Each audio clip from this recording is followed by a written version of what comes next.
le premier ici est la première équation de la forme ln de ux est égal à ln de vx.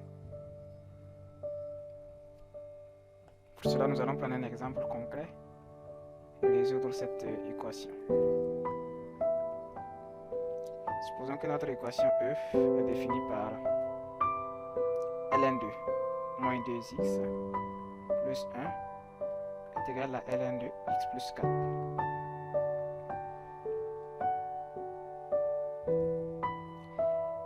Et quand on a une équation de fonction logarithme, la première des choses à faire, c'est de déterminer l'ensemble des définitions de l'équation ou l'ensemble des validités de l'équation. L'ensemble des validités, c'est encore plus parlant. Donc l'ensemble V des validités. Parce qu'il ne sert à rien de trouver une solution à une équation si cette solution ne fait pas partie de l'ensemble des validités de l'équation. Donc c'est très important de déterminer d'abord l'ensemble des validités de l'équation. Et là, une fois qu'on a l'ensemble des validités, si on détermine et puis on trouve des solutions, on peut vérifier si ces solutions appartiennent à cet ensemble de validités. Donc ici, l'ensemble de validités, c'est quoi? On a, pour que cette équation existe, il faut que moins 2x plus 1 doit être supérieur à 0 et aussi x plus 1, x plus 4 supérieur à 0. Donc on aura x ici doit être inférieur à moins 1 demi, à plus 1 demi, à 1 demi, et x ici doit être supérieur à moins 4. Et si on fait l'intersection entre ces deux intervalles, ici 1 demi, l'ensemble c'est ça, et l'autre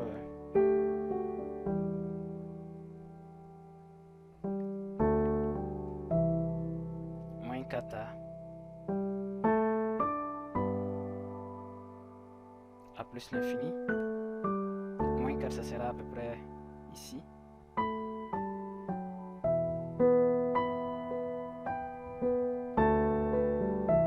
Donc,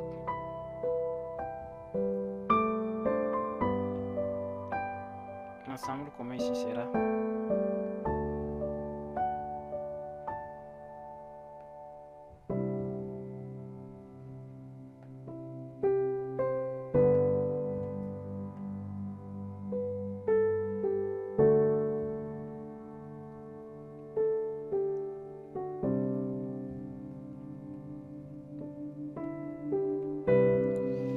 l'ensemble de définitions communs aux deux ici, ça sera de moins 4 à 1 demi. Donc, l'ensemble de validités est égal à l'intervalle de moins 4 à 1 demi. Ça veut dire que toutes les solutions qu'on va trouver, même si ce sont des solutions à notre équation, si elles n'appartiennent pas à cet ensemble de définitions, il n'y a pas de solution. Donc la solution ne peut être acceptée. Ok. Maintenant, on va aller résoudre l'équation. ln2 moins 2x plus 1 est égal à ln de x plus 4. C'est comme ln de a est égal à ln de b. Ça implique que a égale à b. Donc si on applique cette propriété ici, cela implique que moins 2x plus 1 est égal à x plus 4. Là, vous appliquez les règles normales que vous avez apprises pour résoudre une équation. On envoie les x du même côté, du même bord, donc moins 2x. Si on envoie x à gauche, ça sera moins x. Et 1 à droite, ça sera moins 1. Ce qui va donner moins 3x est égal à 3, ce qui implique que x est égal à moins 1. Maintenant, on va vérifier que notre x appartient à l'ensemble de validités. L'ensemble de validités, c'est compris entre moins 4 et 1 demi. Et quand on regarde dans cet ensemble, on a moins 1 qui est quelque part ici. Donc, moins 1 est élément de l'ensemble de validités. Alors, l'ensemble des solutions S est égal à moins 1. Donc c'est la manière typique de résoudre des équations avec les fonctions ln de x.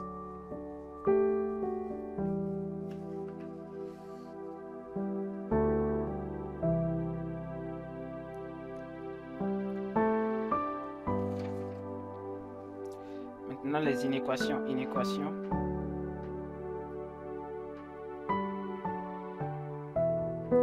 sont de type ln de ux inférieur à ln de vx.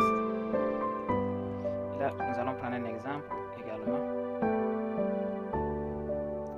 Ln de moins x plus 2 supérieur à ln de x plus 3.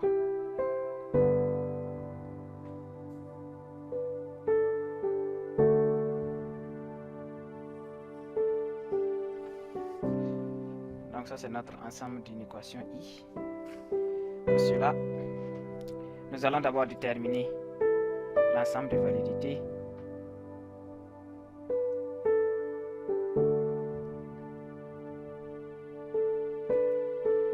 Cela implique que moins x plus 2 doit être supérieur à 0 et x plus 3 supérieur à 0.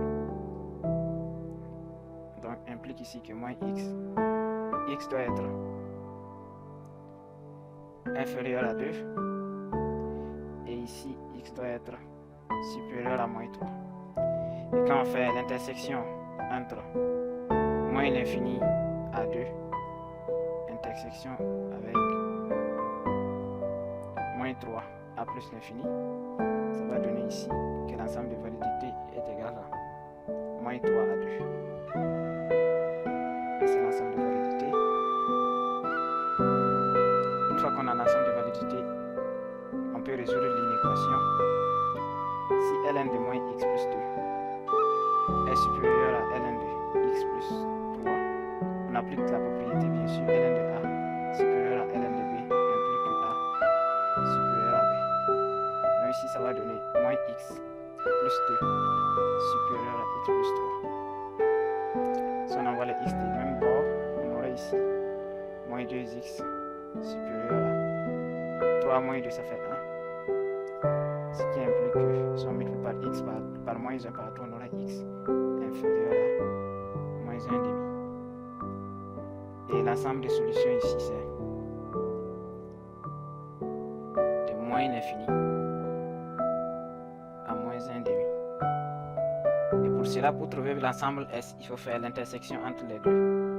Donc S sera ici égal à moins l'infini à moins 1 demi, intersection avec l'ensemble de validité qu'on avait calculé ici, moins 3 à 2. Ce qui va donner finalement que l'ensemble de solutions finales que je vais mettre S', sera égal à de moins 3 à moins 1 demi.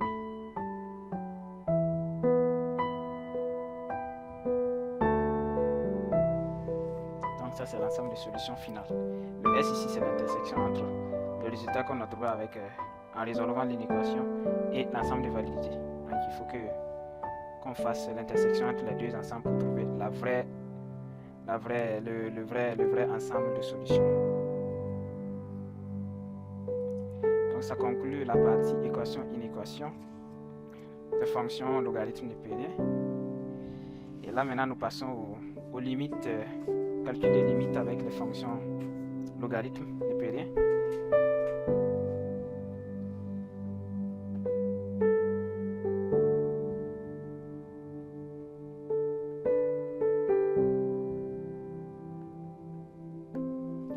La première limite ici, limite de ln de x quand x tend vers plus l'infini, c'est égal à plus l'infini. Et la deuxième, la limite de ln de x quand x tend vers 0 ou bien 0 positif, parce que ça doit être 0 positif forcément, ça donne moins l'infini. Ensuite, la limite de ln de x divisé par x quand x tend vers plus l'infini est égal à 0. Ça c'est égal à 0 simplement parce que la fonction x croît plus vite que la fonction ln de x. C'est pour ça que le quotient de cette limite donne 0. Et la limite de x, ln de x, quand x tend vers 0, est égal à 0. Limite de ln de 1 plus x divisé par x, quand x tend vers 0, ça c'est égal à 1. 6.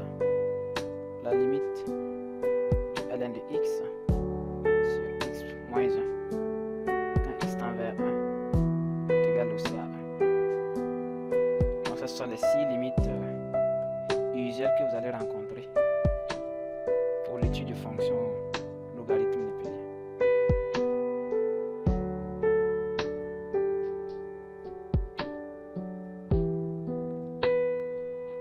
Pour les deux limites, on va faire une petite démonstration. Qu'est-ce qui fait qu'on obtient que limite de ln de 1 plus x sur x est égal à 1 et limite de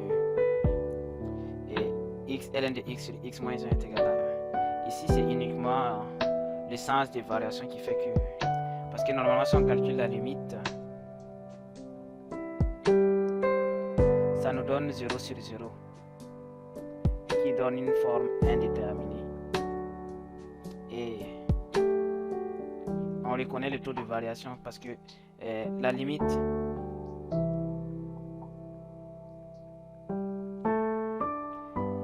de ln de...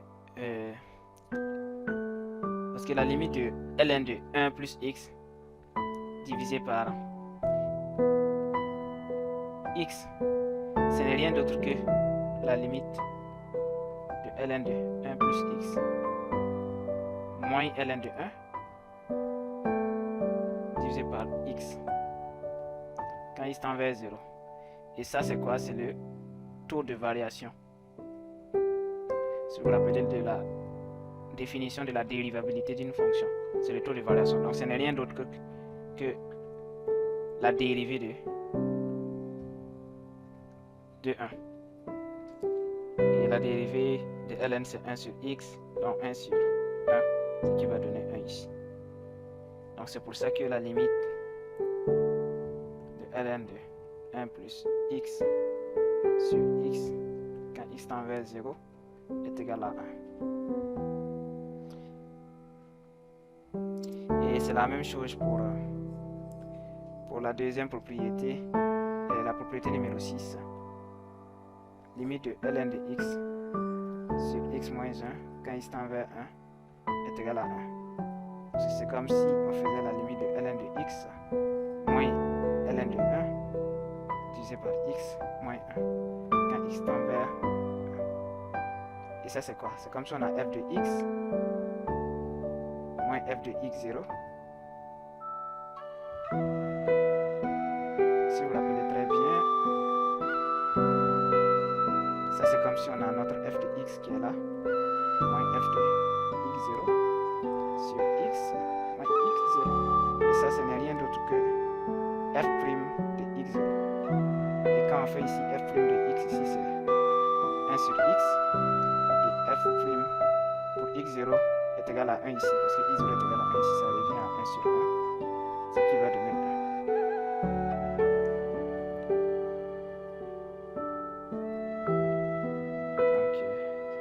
Les deux dernières limites sont obtenues avec la définition qu'on avait vue auparavant sur la dérivabilité d'une fonction.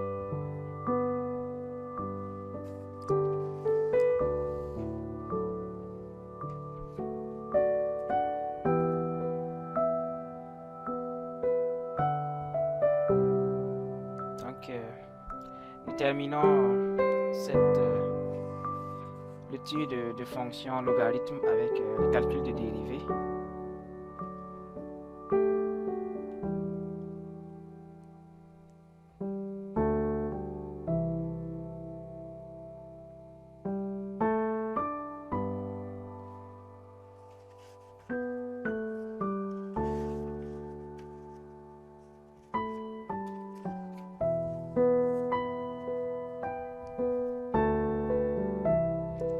Ici,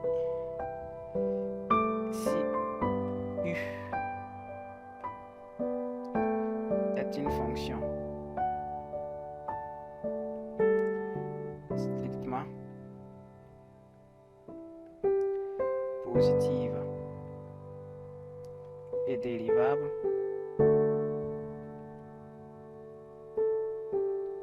sur un intervalle K.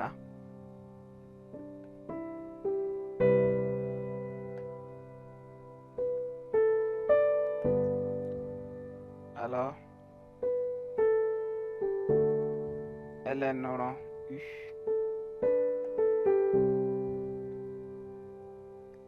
est dérivable sur K également, et ln rond U prime est égal à U prime sur U.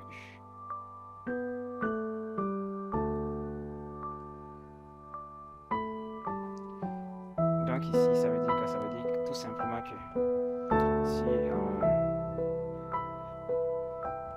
la dérivée de ln de U de x, ce n'est rien d'autre que la dérivée de la fonction elle-même divisée par la fonction elle-même. Et si on applique ça pour U de x égale à x, on a que ln prime de x, c'est égal à la dérivée, la dérivée de la fonction qui fait x divisé par x. X prime ça fait 1, donc ça va donner 1 sur x. Donc c'est vraiment assez simple de calculer les dérivées des fonctions logarithmes népériens. C'est vraiment la dérivée de la fonction divisée par la fonction elle-même. Nous allons prendre quelques exemples ici. Soit f de x est égal à ln de moins 3x carré plus 5x plus 2. On aura que f' de x sera égal à... Ici, tout ça c'est mon u de x. Donc ça donne ici i' sur u, ce qui va donner moins 3x carré plus 5x plus 2 prime divisé par moins 3x carré plus 5x plus 2. Et ça, la dérivée de moins 3x carré, ça va donner moins 6x. 5x, ça va donner 5. 2, ça donne 0. Deuxième par moins 3x carré plus 5x plus 2. Ça, c'est f' de x.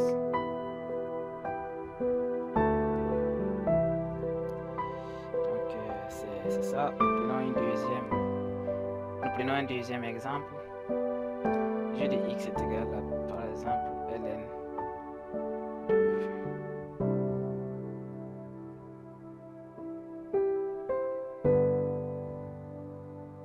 de 12x au carré plus 1 tiers de x.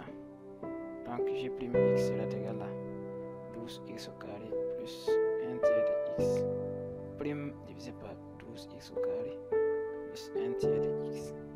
12x au carré prime ça fait combien? Ça fait 24x. Et 1 tiers de x ça donne 1 tiers.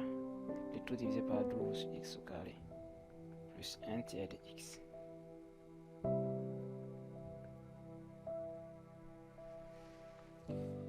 Donc ceci conclut le module 3 qui concerne la fonction logarithme népérien.